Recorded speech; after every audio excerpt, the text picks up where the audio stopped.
জামায়াতে ইসলামের আমির ডক্টর শফিকুর রহমান বলেছেন, মানবিক বাংলাদেশ প্রতিষ্ঠা না হওয়া পর্যন্ত যুদ্ধ চলবে। উন্নয়নের নামে আওয়ামী লীগ ২৬ লাখ কোটি টাকা পাচার করেছে। সেই ফ্যাসিস্টদের আশ্রয় বাংলার মাটিতে হবে না। দুপুরে কুড়িগ্রাম সরকারি কলেজ মাঠে আয়োজিত কর্মী সম্মেলনে তিনি একথা বলেন। জামায়াত আমির বলেন, আওয়ামী লীগ বলেছিল কোনো দিন যদি তাদের ক্ষমতা থেকে বিদায় দিতে হয় তাহলে তাদের ৫ লাখ নেতাকর্মীকে খুন করবে জামাত। তাদের নেতৃবৃন্দের দফায় দফায় মিথ্যাচার বাস্তবায়িত হয়নি। তিনি বলেন, ৫ লাখ মানুষ মারা যায়নি।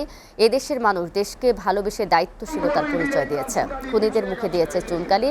তারপর বিভিন্ন ধর্মীয় সম্প্রদায়ের লোকজনকে উস্কানি দিলেও তারা সেই উস্কানি ওদের মুখের ওপরই ছুড়ে দিয়েছে। ডক্টর শফিকুর রহমান বলেন, আওয়ামী লীগ সরকারের আমলে সংঘটিত সব হত্যার বিচার চায় জামাত। মানবিক বাংলাদেশ প্রতিষ্ঠা না হওয়া পর্যন্ত এই যুদ্ধ থামবে না। তিনি আরও বলেছেন, চাঁদাবাজি ও দখল বাণিজ্য বন্ধ করতে হবে। সেই সঙ্গে এমন কোনো কর্মকাণ্ড করা যাবে না যাতে জাতীয় ঐক্য বিনষ্ট হয়।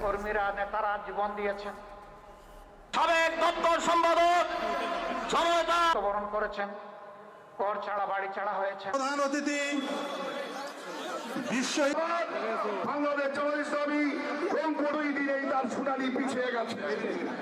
কাপড়, বাসস্থান, শিক্ষা, চিকিৎসা। আমি বিনয়ের সাথে রাজি আছেন? যদি এটাই তাদের দেশ হতো তাহলে দেশের টাকা কেউ কি বিদেশে চুরি করে, পাচার করে, পাঠায় না। এটা ছিল তাদের জমিদারি, এখান থেকে খাজনা আদায় করবে, আর দেশ তাদের এই দেশের বাইরে। জাতিকে সামনে আগাতে হলে এই জাতির মধ্যে সীসা ডালা প্রাচীরের ঐক্য লাগবে।